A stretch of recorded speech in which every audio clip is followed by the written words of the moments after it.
आइए, सुनिए, देखिए, समझिए सनातन सत्य। जैसी दृष्टि वैसी सृष्टि, दृष्टि विज्ञान। कुदरत, कुदरती रचना एवं कुदरत के कानून से शाश्वत सुख की प्राप्ति। जोधपुर के परम पूज्य महात्मा उपासक प्रोफेसर डॉक्टर सोहन राज तातेड़ के निर्देशन में सनातन सत्य। जैसी दृष्टि वैसी सृष्टि, दृष्टि विज्ञान।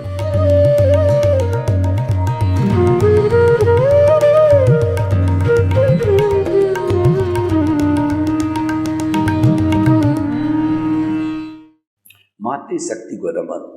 आज हमारा बहुत सुंदर विषय है, एक क्षण भी चेतना की विस्मृति न हो। आज का ये एपिसोड उन विशिष्ट साधकों को समर्पित है जो कि जल्दी से जल्दी मुक्ति को जाने वाले होते हैं। देखिए, दो तरह के व्यक्ति होते हैं। मैं एक उदाहरण देना चाहता हूँ कि मुझे जोधपुर से बॉम्बे जाना है, तो मेरे पास में साधन है, बस है, खुद की व्हीकल है, लोकल ट्रेन है और एक्सप्रेस ट्रेन है, और ज़्यादा से ज़्यादा कम से कम समय में जाना है तो फ्लाइट है। तो अब इस पर निर्भर करता है, दो तरह के व्यक्ति होते हैं। क्या करना है, जल्दी जाके आराम से धीरे धीरे जाएंगे, वो लोकल ट्रेन से एंजॉय करते करते भी जा सकते हैं। लेकिन कुछ जो है ऐसे लोग होते हैं जो टाइम मैनेजमेंट करना चाहते हैं, समय का सदुपयोग करना चाहते हैं, जिनका ध्येय होता है कि टाइम इज मनी। तो वो लोग कहते हैं मुझे एक क्षण भी अतिरिक्त खराब नहीं करना है, मुझे जल्दी से जल्दी जाने के लिए वो फ्लाइट में बैठना पसंद करते हैं। तो यहाँ पर दो तरह के विज्ञान खड़े हो गए। एक विज्ञान क्रमिक विज्ञान, यानी वो फॉर एवर पहले भी था, आज भी है और आगे भी चलेगा। एक अपवाद स्वरूप शॉर्ट टर्म, जैसे कि स्पेशल ट्रेन चला करती है पर्टिकुलर गर्मी के दिनों में, सर्दी के दिनों में, मेले के दिनों के अंदर। तो उसी तरीके से ये हमारा अक्रम विज्ञान है, वह 250 वर्ष तक इसकी लाइफ है, फिर क्रमिक विज्ञान चालू हो जाएगा। दोनों एक ही है। एक हमारी जो है पैसेंजर ट्रेन कहिए या एक्सप्रेस ट्रेन कहिए, एक फ्लाइट है। डिफरेंस केवल इतना ही है, बाकी सब चीज़ समान है। दोनों का ध्येय मुक्ति का है, दोनों का ध्येय ब्लिस को प्राप्त करने का है, दोनों का ध्येय शाश्वत सुख को प्राप्त करने का है। लेकिन क्योंकि जल्दी जाने का है, तो मोड ऑफ द प्रोसेस है वो डिफरेंट हो जाएगा। क्योंकि ये तो देखिए, फ्लाइट की जो अवस्था होगी डिफरेंट है, लोकल ट्रेन की डिफरेंट है, तो थोड़ा बहुत फर्क है, वह भी अक्रम विज्ञान और क्रमिक विज्ञान के बीच के अंदर है, वो तो रहेगा। और दोनों सही है, दोनों अपनी अपनी जगह जो है धारण करने योग्य है, जीवन में उतारने योग्य है। किसी की भी हम कोई तुलना नहीं करते, कमी बेसी नहीं बताते हैं। तो आज का जो हमारा ये एपिसोड है, हर क्षण चेतना की जो है वो स्मृति बनी रहनी चाहिए, कभी भी विस्मृति नहीं बनी रहनी चाहिए। तो हम आपको क्या बताना चाहते हैं कि ये उन पर अप्लाई होगा जिन्होंने पहले ज्ञान ले रखा है, या तो पिछले जन्म के अंदर ज्ञान लेके आए हैं, या इस जन्म में उनका उदय और प्रारब्ध जो है ज्ञान लेने का। क्योंकि हमको जो बांधे रखा है, हमको जो शाश्वत सुख लेने नहीं देता, मुक्त नहीं होने देता, वह अज्ञानता है, वह कॉजल बॉडी लिंक शरीर और वह कारण शरीर है। उसी कारण से जो है हम मुक्ति को नहीं जा सकते हैं, तो उसको मिटाना ही हमारा लक्ष्य है। हम चाहे कितनी भी बात करें, लेकिन मुख्य जो है लक्ष्य की प्राप्ति, शाश्वत सुख को प्राप्त करना है और उसकी प्रोसेस है अज्ञानता को समाप्त करना। दो ही बातें हैं, एक तो ध्येय है और एक वो ध्येय हमारी थ्योरी है और एक्शन है वो हमारा अज्ञानता को संपूर्ण नष्ट करते ही हम 100% अपने स्वरूप में आ जाएंगे, चेतना में आ जाएंगे। और जब तक अज्ञान रहेगा तभी कभी स्मृति और कभी विस्मृति बनती रहेगी। और जब अज्ञान 100% समाप्त हो जाएगा, स्वरूप प्राप्त हो जाएगा, तो फिर कभी भी विस्मृति होने का प्रश्न नहीं है। तो अब आप देखिए कि आज का एपिसोड ज्ञान लेने के बाद प्रारंभ होता है। ज्ञान ले लिया और आपका कर्तापद समाप्त हो गया, आपको दृष्टि विज्ञान मिल गया और आपको जो है वह ज्ञाता दृष्टा बन गए और आपको भेद विज्ञान हो गया। तो अब आपको केवल एक ही काम करना है, 24 आवर्स कि आपको सतत आत्मा की स्मृति बनती रहे। कैसे बनती रहे, मैं आपको एक उदाहरण देना चाहता हूँ कि राजा ने किसी अपराध के कारण एक व्यक्ति को मृत्यु दंड दे दिया। तो वह व्यक्ति गुहार करने लग गया राजा के पास में कि मुझे मृत्यु दंड से हटा करके मेरी सजा को कम कर दो, ताकि मैं सजा भुगत करके शेष समय परिवार के साथ में कर सकूं। मेरे पे दया करो, कृपा करो। उसने दया की एप्लीकेशन लगाई। तो राजा भी इंसान होता है, तो उसने कहा अच्छा एक काम करो कि तुमको मैं तेल का भरा हुआ कटोरा देता हूँ, तुम राजमहल से स्टार्ट होकर के और 1 किलोमीटर दूरी पर एक गरीब की झोंपड़ी है, वहाँ तक जाओ और साथ के अंदर एक सैनिक को भेज दिया कि ये चलता चलता कटोरे में से बूंद तेल की गिरनी नहीं चाहिए, जब गिर जावे उसको रोक के पकड़ के मेरे पास ले आना।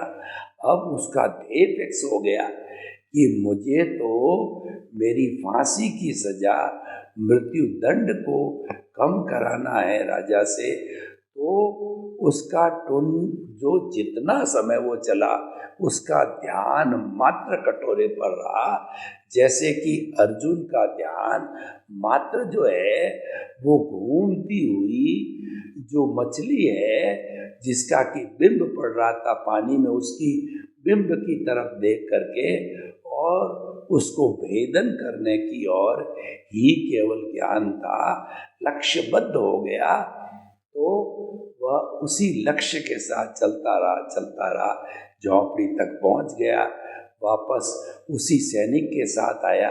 सैनिक ने गवाही दी कि आप देख लीजिए एक बूंद भी कटोरे से गिरी नहीं है।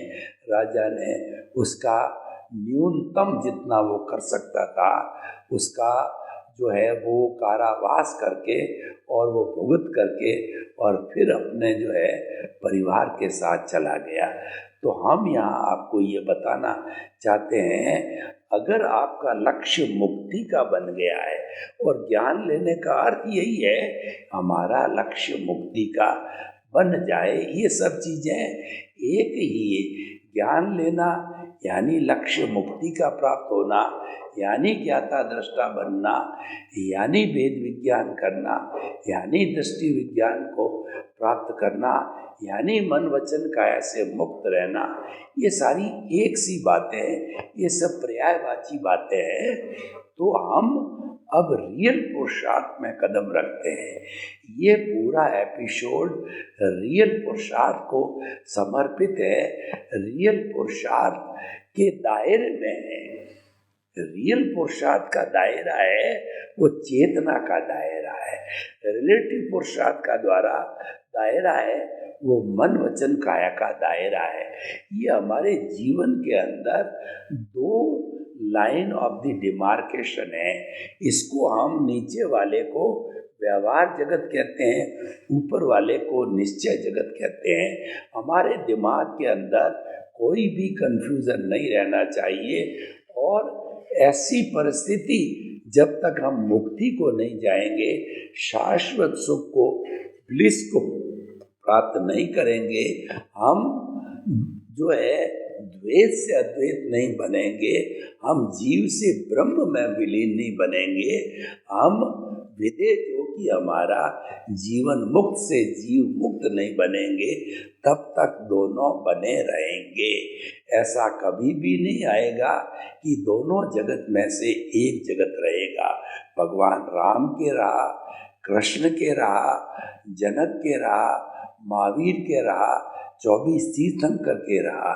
इसीलिए यह एक नियम बन गया कि व्यवहार शुद्धि बिना निश्चय शुद्धि नहीं है। निश्चय तो शुद्धि है, उसको क्या शुद्ध करना।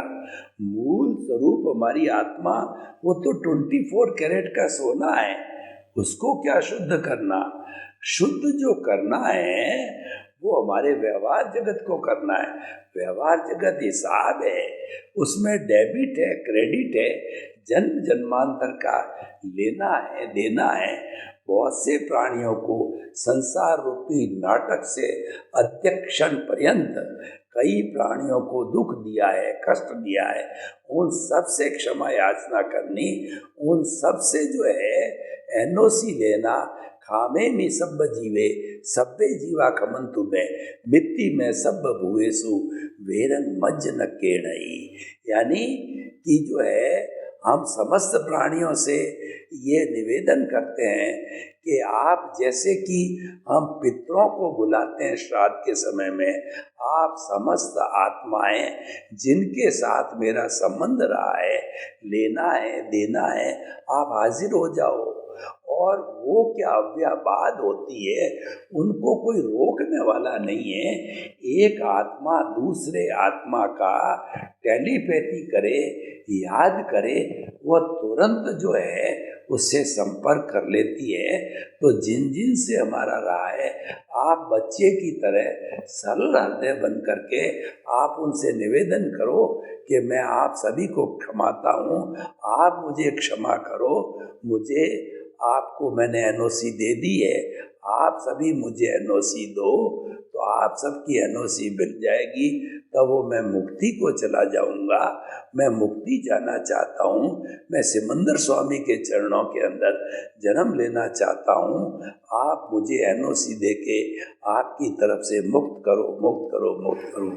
यानी यही हमारा व्यवहार जगत का शुद्धिकरण है।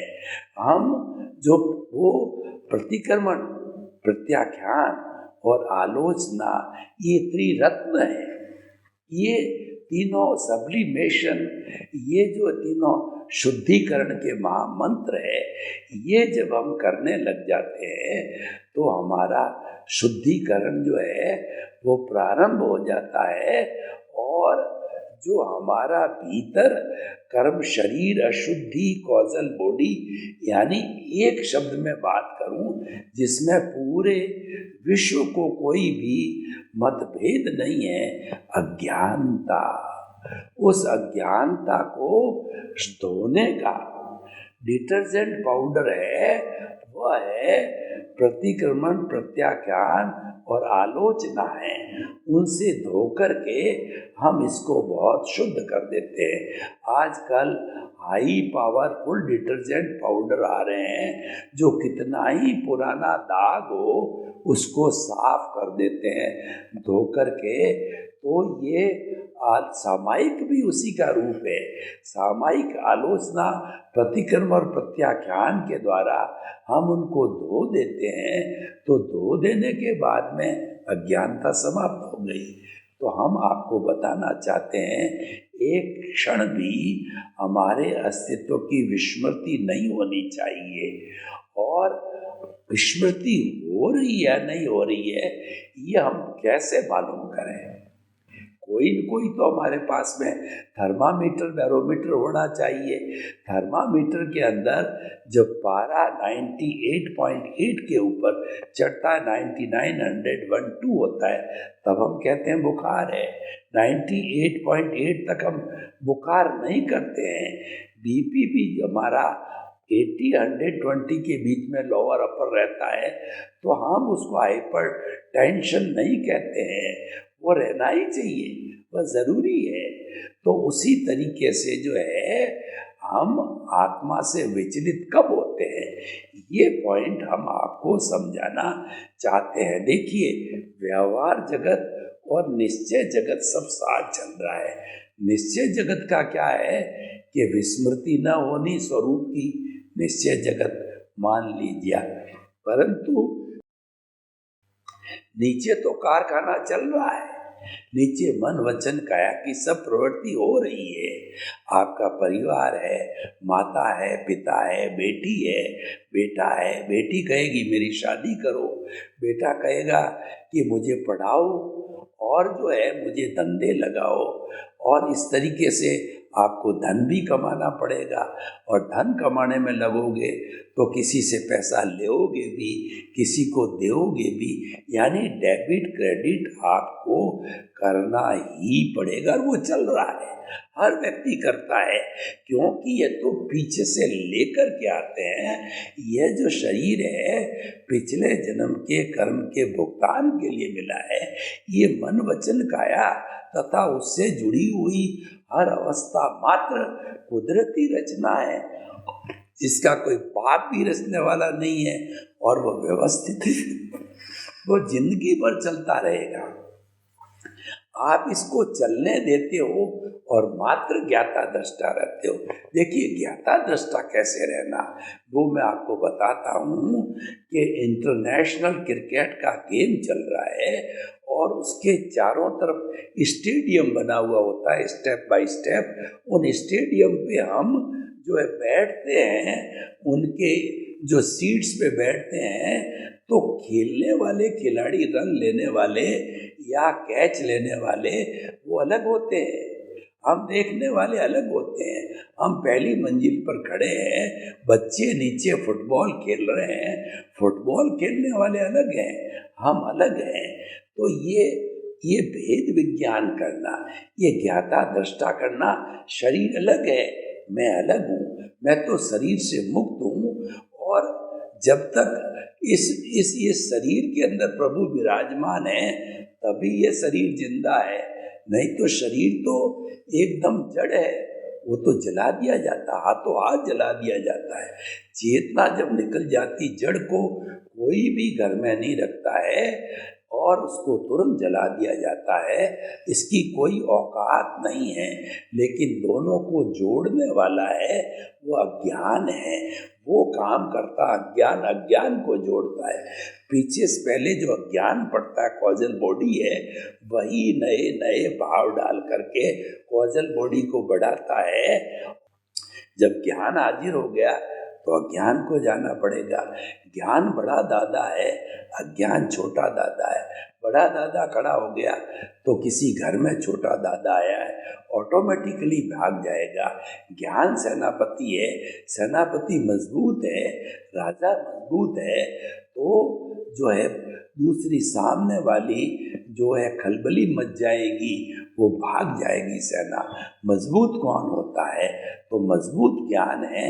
ज्ञान को अज्ञान से जीता जाता है। तो मैं मन वचन काया हूँ, यह ज्ञान है। मैं मन वचन काया से मुक्त है, शुद्ध आत्मा हूँ, यही ज्ञान है और यही अध्यात्म है।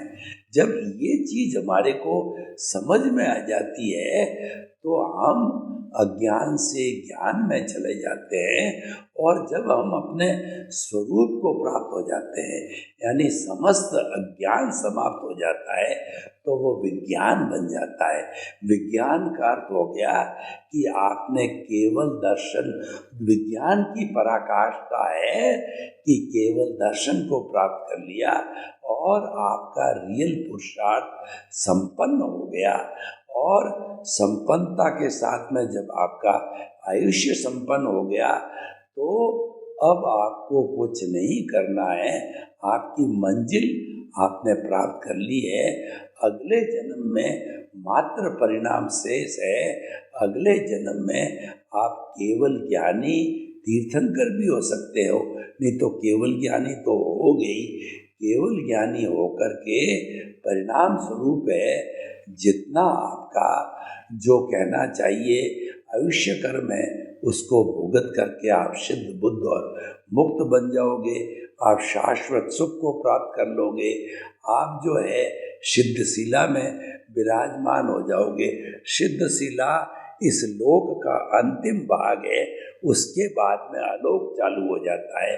आलोक के अंदर छह द्रव्य नहीं है, आलोक में जीवन नहीं है, इसीलिए जीव है आलोक में नहीं जा सकता।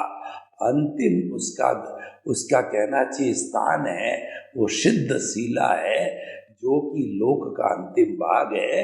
वहाँ पर ये सब मुक्त आत्माएं यानी लो में लो अवस्थित हो जाती है, तो उसको अलग स्थान की जरूरत नहीं होती है। वहाँ सब लो इकट्ठी हो जाती। एक कमरे में आप 10 दीपक भी रखते हो, बड़ा कमरा है, 1000 दीपक भी रख सकते हो, कोई एक दूसरे को डिस्टर्ब नहीं करती, अपनी अपनी लो में जलती रहती है। तो रूपक रूप में ये समस्त मुक्त आत्माएं अपना 2/3 जो है वह जो अवगाना है, जो अपने बॉडी की रूपक है, अशरीरी होती है।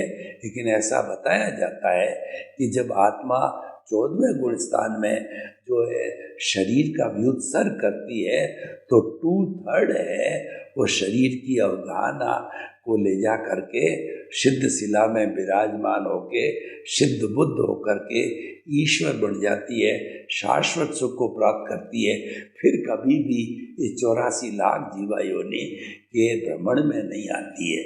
तो भाई और बहनों, जो उच्च साधना करना चाहते हैं, जो कुछ प्राप्त करना चाहते हैं, जो अपना अगला जन्म सिमंदर स्वामी के चरणों में जाते हैं, क्योंकि जल्दी मुक्ति तो वही है। अभी भरत क्षेत्र के अंदर मुक्ति बंद है, जम्बू स्वामी ने ताले लगा दिए हैं। 5वां आरा चल रहा है, 6ठा आरा 21,000 वर्ष का आएगा, पहला आरा फिर प्रारंभ होगा जो है अवसर्पिणी काल का, उत्सर्पिणी काल का, और उसके बाद दूसरा आएगा, तीसरा आएगा। तीसरे आरे के अंत के अंदर वो प्रथम तीर्थंकर जन्म लेंगे। चौथे आरे के अंत तक ये 1 करोड़ सागर का तीसरे का एंड, चौथे का एंड, दोनों के समय में 24 तीर्थंकर जन्म लेते हैं, क्योंकि वो आरे का समय 1 करोड़ सागर का फिक्स है और एक तीर्थंकर से दूर से तीर्थंकर के जन्म लेने का समय भी फिक्स है। इसीलिए 24 तीर्थंकर ही होते हैं, एक उत्सर्पिणी में और एक अवसर्पिणी में, यानी मुक्ति को बहुत लंबा समय पड़ा है। लेकिन महाविद्य क्षेत्र के अंदर मिनिमम 20 तीर्थंकर, अधिकतम 170 तीर्थंकर विराजमान होते हैं। मिनिमम 20 तो होते ही हैं, हर एक के अपने अपने किंगडम है। और हमारे इस भरत क्षेत्र के जो तीर्थंकर हमको संभालने वाले हैं वो सिमंदर स्वामी हैं। उनसे नाता जोड़िए, या उनसे तार जोड़िए। तार जोड़ने के लिए हर समय प्रार्थना कीजिए कि शुद्ध हृदय से कि मुझे मुक्ति को जाना है, मुझे सिमंदर स्वामी भगवान आपके चरणों में बुलाओ। हे पांचालुगुली देवी, हे चंद्रायण यक्षदेव, हे शासन देवी देवताओं, मुझे सिमंदर स्वामी के चरणों में जाने में कोई विघ्न ना आए, विघ्न आवे, विघ्न दूर करो।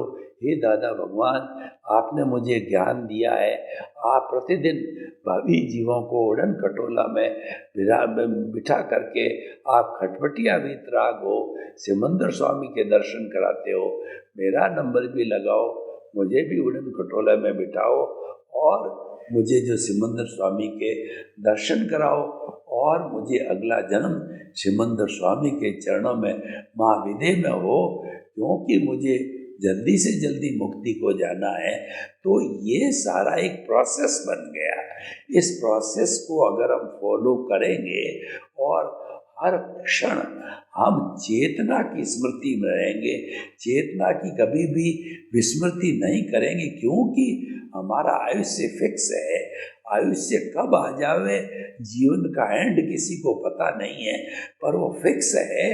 इसीलिए हमें हर क्षण चेतना की विस्मृति होने नहीं देनी चाहिए, स्मृति करते रहना चाहिए, तो हम शाश्वत सुख को प्राप्त कर सकते हैं। सर्वे भवन्तु सुखिनः, सर्वे सन्तु निरामया। लोक के सब जीवों को सुख मिले, शांति मिले, आनंद मिले, प्रेम मिले, सौहार्द मिले, मुक्ति मिले। आपके प्रति मंगल भावना, शुभकामना। ओम शांति।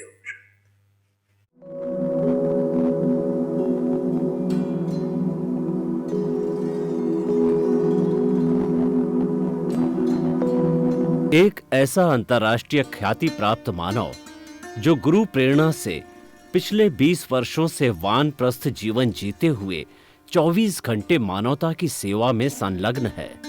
एक ऐसा मानव जो अभी राष्ट्रीय, अंतर्राष्ट्रीय टीवी चैनलों पर 7,500 एपिसोड के माध्यम से सनातन सत्य, आत्मविज्ञान एवं पुनरुत्थान, व्यवहार एवं निश्चय जगत के जीवनोपयोगी विषयों पर हृदय स्पर्शी प्रवचन कर चुका है।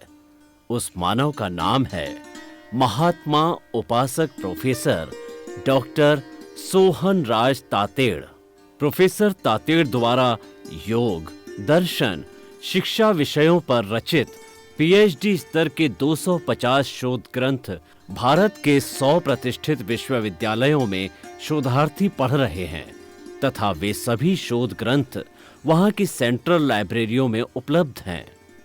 महात्मा सोहन राज ने अभी तक हजारों स्कूलों, कॉलेजों, विश्वविद्यालयों एवं संस्थाओं में सेमिनार, वर्कशॉप, कैंप लगाकर लाखों विद्यार्थियों को योग, दर्शन, शिक्षा का प्रशिक्षण देकर उन्हें सुसंस्कारित किया।